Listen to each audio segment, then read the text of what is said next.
say the rest like me.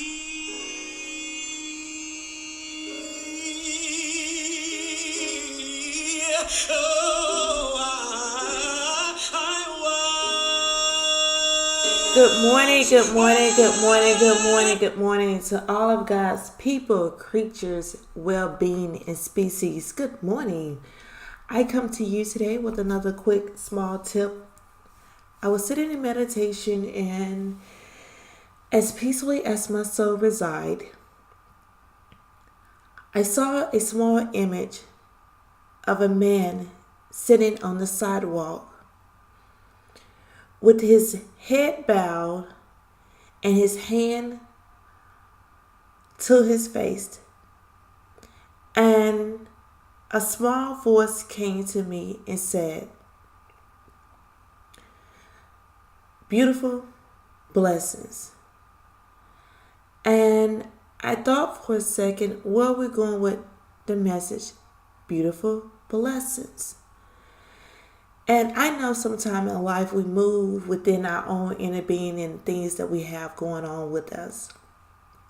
And I know sometime in life we sigh off of the relief that I can finally breathe or that problem is no longer there.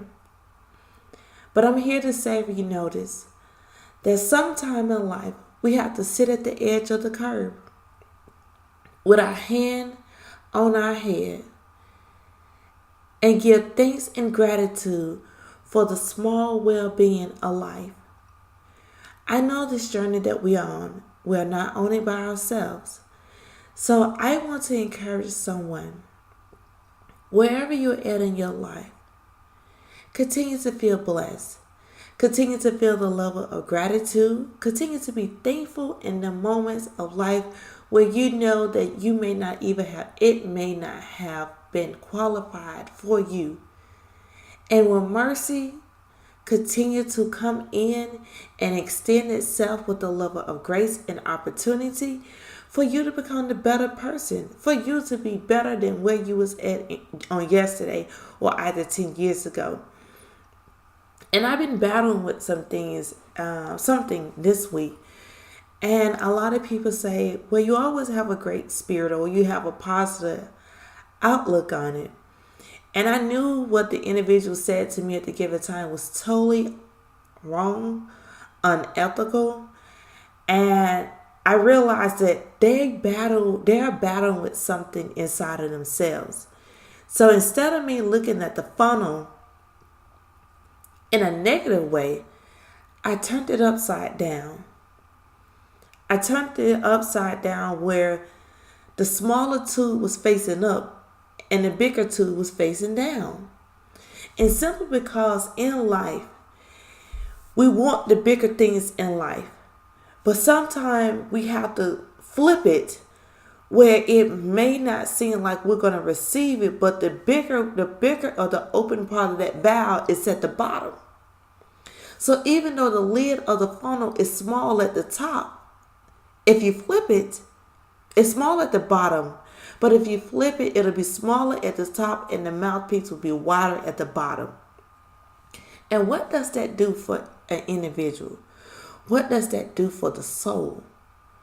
Even though you're pouring something small amount into your day-to-day well-being of who you are in your alignment, in your well-being of being centered within inside of your soul, not attaching yourself to people, not attaching yourself to organization, but for you to be the best that you can be in life. It allows you to be able to have an open circle, so when the goodness and the purginess of you flows out at the bigger piece of that mouth, it rushes out. So I just say, be grateful. Just stop to think. And if that required, like I said, sitting on the curve for me at that moment, I saw the image of the structure of a man, and his head was tilted down, and his hand was resting on his head. And a small voice came to me and said, be blessed. You are blessed.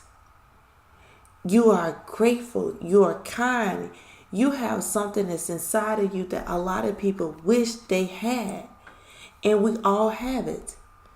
All you have to do is dig deep inside of you and continue to bless yourself for the grace, for the extended, and no matter where you come from in life, no matter what you've been taught and shown, because yes, we are a product of our environment. But change the mindset. Change the attitude, the attitude of what life have to bring you so you can be a better individual. That's all I have for today. Continue to be blessed, and most of all, have a little mercy and grace for yourself. Was lost. Oh, but now I am found. Oh, I was blind. Oh,